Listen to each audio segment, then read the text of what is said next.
제가 2주간 교육봉사 활동을 하면서 느꼈던 것은 한국인으로서는 베트남과의 관계에서 뭔가 교류할 것들이 참 많을 수 있겠다라는 생각을 했어요. 가장 대표적인 것으로는 우리나라가 어쨌든 뭐 사회적으로 말하는 기술 발전의 측면에서는 베트남이 가고자 하는 방향을 좀 앞서왔던 그런 나라인 거잖아요.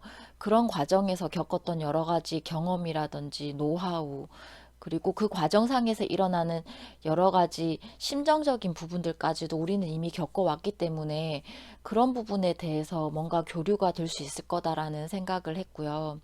두 번째는 베트남에서도 영어에 대한 관심은 굉장히 높아 보이더라고요. 저희가 갔던 학교가 좀 좋은 학교였는데요. 그들이 개인적인 능력 발휘, 뭐 성취 이런 것들을 위해서는 영어를 되게 중요시하고 그거를 되게 많이 활용하려는 것처럼 보였어요. 그렇기 때문에 같이 뭔가 있으면서 영어로 서로 대화하는 것 자체만으로도 서로에게 도움이 될 수 있겠다 이런 생각을 하게 됐고요. 앞에서도 말씀드렸지만 베트남이 한국에 대해서 관심도 많고 호의도 굉장히 많이 가지고 있기 때문에 한국 문화, 한국 정서 이런 것들에 대해서도 많이 궁금해 하더라고요.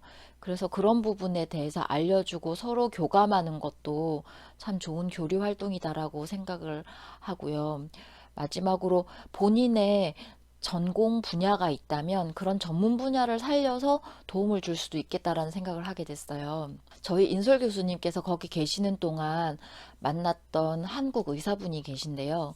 우연히 만난 분이었는데 그분 같은 경우에는 거기에 있던 큰 국제병원에 의학 관련 교류를 위해서 한국에서 가셨다고 하더라고요. 의학 관련해서 도움을 주시는 거죠. 그런 식으로 자신이 가지고 있는 전문적인 지식을 전달하는 것도 보람 있고 그리고 도움이 되는 일이겠다 이런 생각을 하게 됐어요. 저희가 갔었던 곳은 중학교였는데 개발도상국가에 국외봉사를 하러 어느 학교에 갔다 이렇게 얘기를 하면 그냥 일반적인 시각에서 봤을 때는 일방적으로 뭔가를 전달하는 입장이다라고 생각을 하기 쉬운데요. 저희가 거기 갔었을 때 사실은 그분들에게서 저희가 받았던 것도 굉장히 컸거든요. 저희 학생 중에 한 명이 교육봉사를 하면서 느꼈던 가장 놀라웠던 것은 학생들이 그렇게 자기들을 좋아해 줄 줄을 몰랐다 이렇게 얘기를 하더라고요. 그래서 그렇게 사람과 사람 사이에 대한 따뜻한 마음 환대, 그리고 저희가 어떤 컨텐츠를 제공했을 때 그것을 충분히 좋아하고 경험하고 받아들이는 그런 모습들, 그리고 저희에 대한 고마운 마음을 여러 가지 방식으로 표현을 하시더라고요. 그리고 되돌려 주시고 그런 것들을 봤을 때 발렌티어라는 것들이 자원해서 어떤 곳을 가는 것이고 가서 어떤 활동을 했을 때 거기에서 일어나는 여러 가지 교류라고 보는 것이 정말 맞지 않을까 이런 생각을 하게 됐어요. 그리고 저도 곰곰이 생각을 해보면 거기에서 받았던 그런 여러 가지 뭐 인간적인 대접이라든지 환대가 우리가 일반적으로 그렇게 쉽게 받을 수 있는 것이었나 이런 생각을 하게 되면 우리가 주러 간 것이었는지 아니면 오히려 그것보다 더 많이 받아온 것인지 그런 것들을 가늠하기가 힘들 정도로 되게 신기하면서도 감사하면서도 좀 감동적인 경험이었다라고 말할 수 있을 것 같습니다.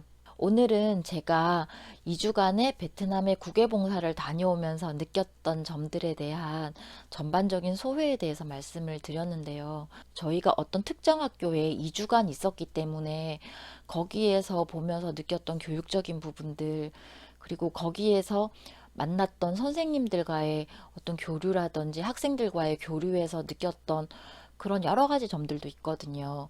그리고 거기에서 한 집단이 가서 활동을 했기 때문에 일어나는 그 집단 안에서의 역동도 있었고, 그리고 새로운 국가를 갔기 때문에 거기에서 느꼈던 여러 가지 경험들도 있기 때문에 이런 것들을 한두 마디로 말씀드리긴 어려울 것 같아요. 그래서 앞으로도 이런 부분에 대해서 좀 정리를 해서 가끔 올려보도록 하려고 합니다. 오늘도 일하시면서 공부하시느라 수고가 많으셨고요. 여러분의 대학원 생활을 응원합니다. 오늘도 제 말씀 들어주셔서 고맙습니다.